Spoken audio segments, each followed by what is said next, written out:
Well, how about a conversation? Right! That mysterious voice he heard in his sister's memory. The one who called himself a sinner. Who is he? Traveler, let me ask you this. Do you believe your sibling to have betrayed you?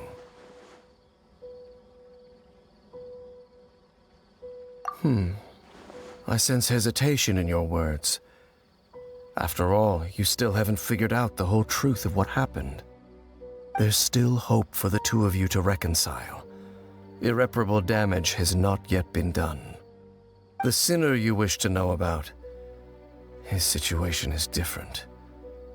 He and his fellow sinners have long betrayed me, and long betrayed their nation. His name is Vedrfolnir, the Visionary.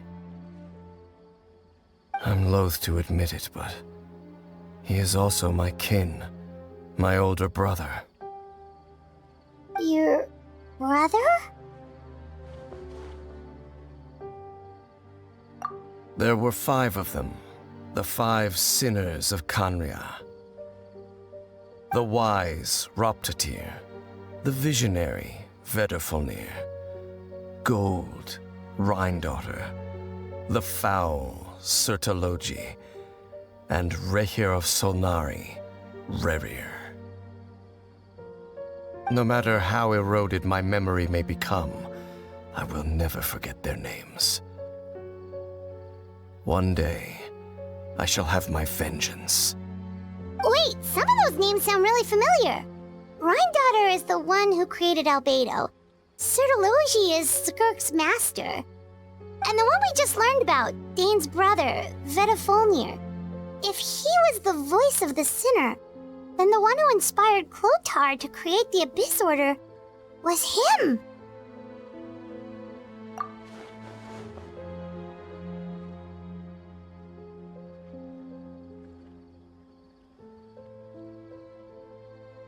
They were once people of great esteem in Khaenri'ah, those who carried the hopes of the nation. They were the best of their peers, outstanding in their respective fields. 6 of us, together. We should have been the ones to prevent the disaster, the ones to stop the Vinster King from continuing to rock the foundation of the world.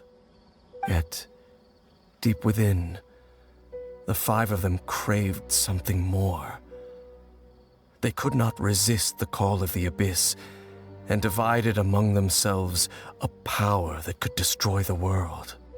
So they became sinners, but also transcendent beings, each in possession of world-shattering power.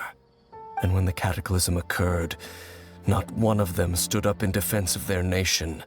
Not one came forward to prevent the tragedy, and for that, they shall never have my forgiveness. Indeed, if they are not stopped, the day is sure to come when they will also betray the entire world.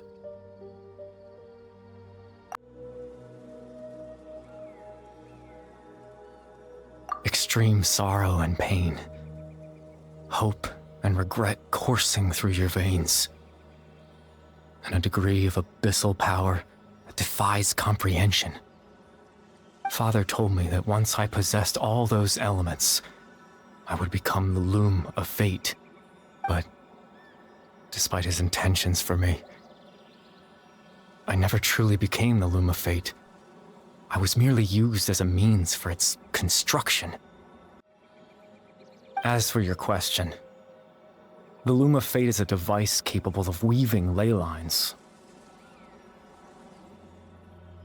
In its primitive form, it can only be used to create and implant memories. But as more of it is completed, its power becomes stronger and stronger, until finally, it has the power to weave real ley lines of its own. Once fully completed, the moment it gains the power to weave ley lines, it loses the lower level ability to influence memories. But it also becomes a tool that can change the entire world.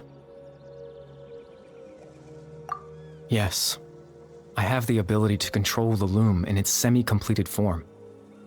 I suppose you can think of it as a form of compensation.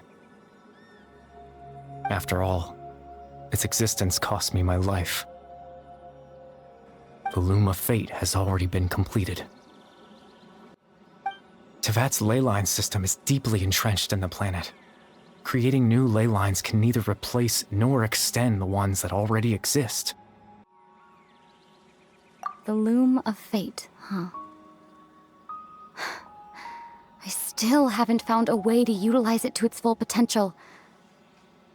But there's still time before the heavenly principles awaken. Yes, for 500 years now, ever since the cataclysm in Conria, there's been no sign of activity. Not long ago, you witnessed the Hydro Archon destroy her divine throne. Yes? Such a flagrant disregard for the rules, and still Celestia took no action. I suppose that's proof enough of the Heavenly Principles situation. However, the Heavenly Principles will awaken. We just don't know when that will be, or what might trigger it. At the end of my journey, I arrived at a place known as the Sea of Flowers at the End. Do you remember? A long time ago, when we traveled between worlds together, you told me you wanted to find a place in the universe where that one flower was in full bloom. To have a place like that suddenly appear before me, well, would you think of that as a coincidence? Let's think for a second. We were in that memory, and we saw that guy you called Caribert. He was the missing villager that we've been trying to find, right? And after that, Paimon doesn't remember what happened. Wait, really? What a score!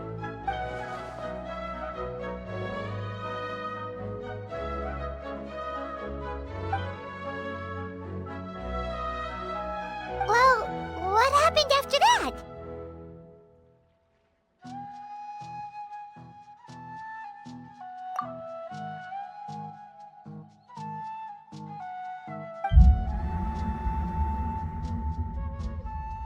Huh.